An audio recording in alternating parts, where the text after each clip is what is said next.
الحمد للہ وکفیٰ وسلام علی عبادہ الذین اصطفیٰ اما بعد بسم اللہ الرحمن الرحیم۔ زہار کیا چیز ہے؟ زہار کا ذکر قرآن میں کہاں مذکور ہے؟ 28واں پارہ سورۃ المجادلہ۔ نزول کے لحاظ سے سورت کا 105واں نمبر ہے۔ اس سے پہلے 104 صورتیں نازل ہو چکی تھیں، اور موجودہ ترتیب کے لحاظ سے یہ سورت قرآن کریم کے اندر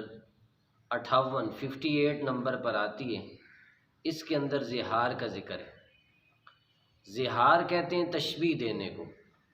تشبیہ دینا۔ اب اصطلاح میں تشبیہ کس کو دینا؟ کہ انسان اپنی بیوی کو اپنے محرمات میں سے، یعنی وہ عورتیں کہ جن کے ساتھ ہمیشہ کے لیے نکاح کرنا حرام ہے، ان کے ساتھ تشبیہ دے، یا ان کے جسم کے اس حصے کے ساتھ تشبیہ دے کہ جس حصے کا دیکھنا اس کے لیے حرام ہے۔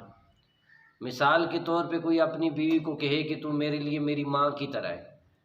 یا کہہ دے کہ تو میرے لیے میری بیٹی کی طرح ہے، بہن کی طرح ہے، خالہ کی طرح ہے، پھوپھی کی طرح ہے، پوتی نواسی، یعنی کسی ایسے رشتہ والی عورت کے ساتھ تشبیہ دے کہ جس کے لیے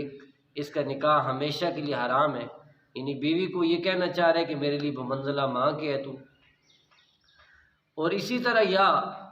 یہ کہہ دے کہ انت علیہ کظہر امی، تو میرے لیے میری ماں کی پیٹھ کی طرح ہے،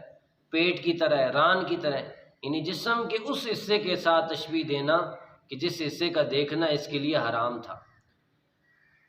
لیکن یہ بات یاد رہے کہ اگر کوئی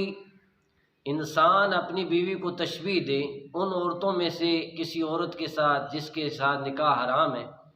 لیکن نیت طلاق کی نہ ہو، بلکہ کوئی کہے کہ تو میرے لیے ماں کی طرح ہے،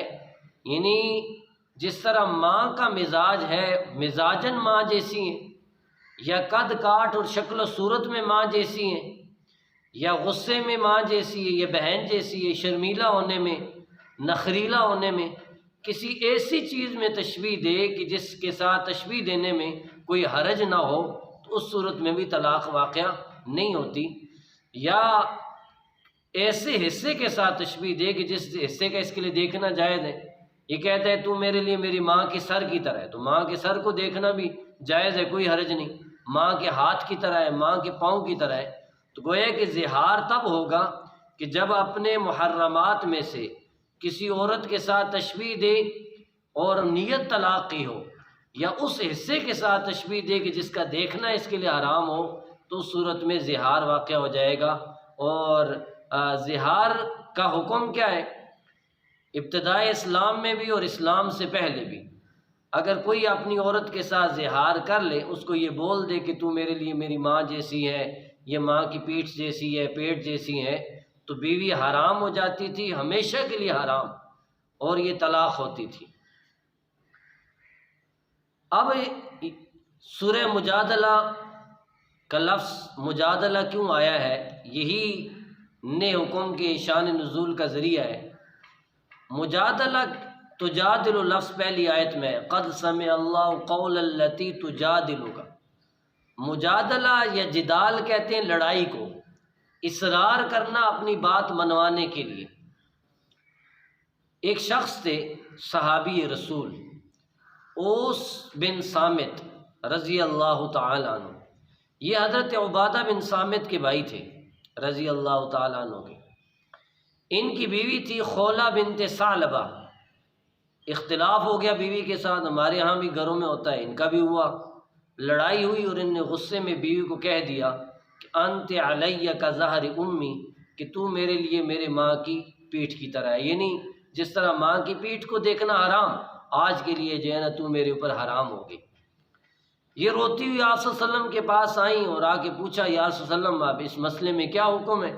حضور نے فرمایا طلاق ہو گئی۔ اب وہ لڑنے لگیں، جھگڑنے لگیں، یا رسول اللہ علیہ وسلم میرے بچے ضائع ہو جائیں گے، چھوٹے چھوٹے بچے ہیں، اس کے پاس چھوڑتی ہوں تو ان کی تربیت کون کرے گا، اپنے ساتھ لے جاتی ہوں تو پھر اسباب اور کھائیں پئیں گے کہاں سے، تو یہ بچے تو ضائع ہو جائیں گے، باہر تو صورت۔ اب اوس بھی سامت ہے، کوئی اوس بھی نادم ہے، اوس بن سامت بھی نادم ہے، تو کوئی ایسی صورت نکالیے کہ ہم دوبارہ ایز میاں بیوی رہیں۔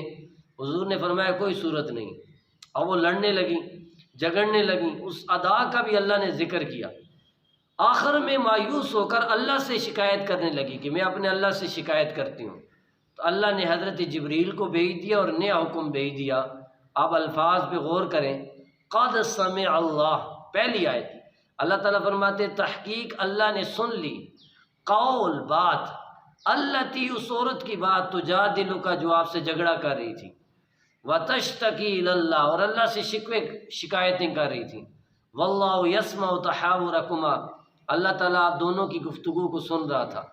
واللہ سمیع بصیر، اللہ تعالیٰ سننے والے اور دیکھنے والے۔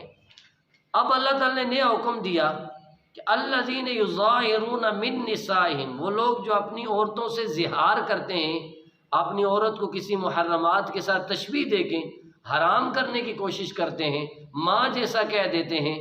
ماں ہن امہاتہم، یہ عورتیں ان کی مائیں نہیں بنتی، کہنے سے وہ آپ کی ماں نہیں بنتی۔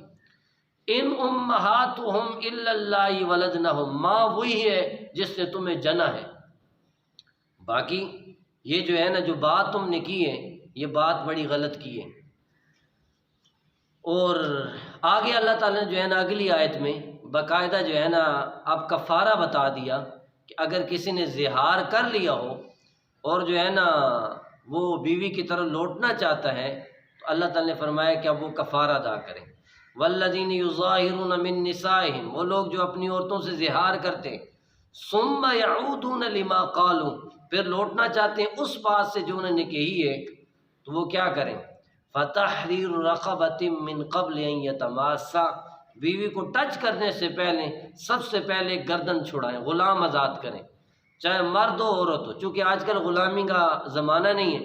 اس سے یہ کفارہ تو آج کل دینا ممکن ہی نہیں ہے۔ اب جو ہے نا اگر یہ نہیں کر سکتے تو فمن لم یجد، غلام نہیں پاتے تو فاطعام 60 مسکینہ، اگر جو ہے نا فمن لم یجد، اگر یہ نہیں کر سکتے تو فمن لم یستطع، اگر وہ اس کی استطاعت نہیں رکھتے تو سب سے پہلے اللہ تعالیٰ نے فرمایا کہ وہ 60 روزے رکھیں گے، فصیام 60 روزے ہیں، اور وہ جو ہے نا متتابعین، مسلسل روزے رکھنے ہیں، من قبل ان یتماسا، ٹچ کرنے سے پہلے، چھونے سے پہلے، بیوی کو ٹچ کرنے سے پہلے 60 روزے جو ہے نا وہ مسلسل رکھنے ہیں، اور اس میں کوئی بھی اگر ناغہ ہو جائے، عذر کی وجہ سے ناغہ ہو جائے، بیماری کی وجہ سے ناغہ ہو جائے تو دوبارہ جو ہے نا روزے سٹارٹ کرنے۔ ٹچ کرنے کا معنی کیا ہے؟ ٹچ کرنے کا معنی یہ ہے کہ میاں بیوی کا خصوصی تعلق، ہم بستری یا جو ہے نا جو اس طرف لے جانے والی چیزیں ہیں، بوس و کنار وغیرہ، یہ نہیں کیا جائے گا، اس سے پہلے جو ہے نا 60 روزے رکھنے ہوں گے۔ اگر جو ہے نا فمن لم یستطع، جو اس کی استطاعت نہیں رکھتا تو فاطعام 60 مسکینہ، وہ 60 مسکینوں کو کھانا کھلائے گا، ایک مسکین کو 60 دن بھی کھلا سکتا ہے، اور 60 مسکینوں کو بھی، درمیانہ درجے کا کھانا جو انسان کھاتا ہے، 2 وقت کا کھانا۔ اگر اناج کی شکل میں کھانا دینا چاہے، اناج کی شکل میں، تو پھر جو ہے نا وہ اگر گندم کی شکل میں دیتا ہے تو نصف سا، 2.25 سیر جو ہے نا ایک مسکین کو 2.25 سیر گندم دے گا، یعنی 2 کلو، احتیاطاً 2 کلو گندم کا آٹا ایک مسکین کو کھانے کی طرف سے دے گا۔ اور اگر جو ہے نا اسی طرح ایک مسکین کو 60 دن بھی دے سکتا ہے، اور 60 مسکینوں کو ایک ہی دن میں بھی وہ ختم کر سکتا ہے۔ اور باقی جو ہے نا وہاں قسم کے کفارے میں نے وہ شرائط بیان کی ہیں کہ خیال کرنا چاہیے کفارے میں کہ جن مسکینوں کو آپ کھانا کھلا رہے ہیں، کوئی بوڑھا نہ ہو جس کے دانت ہی نہیں، بیچارہ چبا ہی نہیں سکتا، کوئی بچہ نہ ہو جو کھا نہیں سکتا، کوئی کافر نہ ہو، اسی طرح جو ہے نا سارے مسلمان ہوں۔ تو ان شرائط کا خیال رکھتے گئے اگر 60 مسکینوں کی، یعنی پہلا کفارہ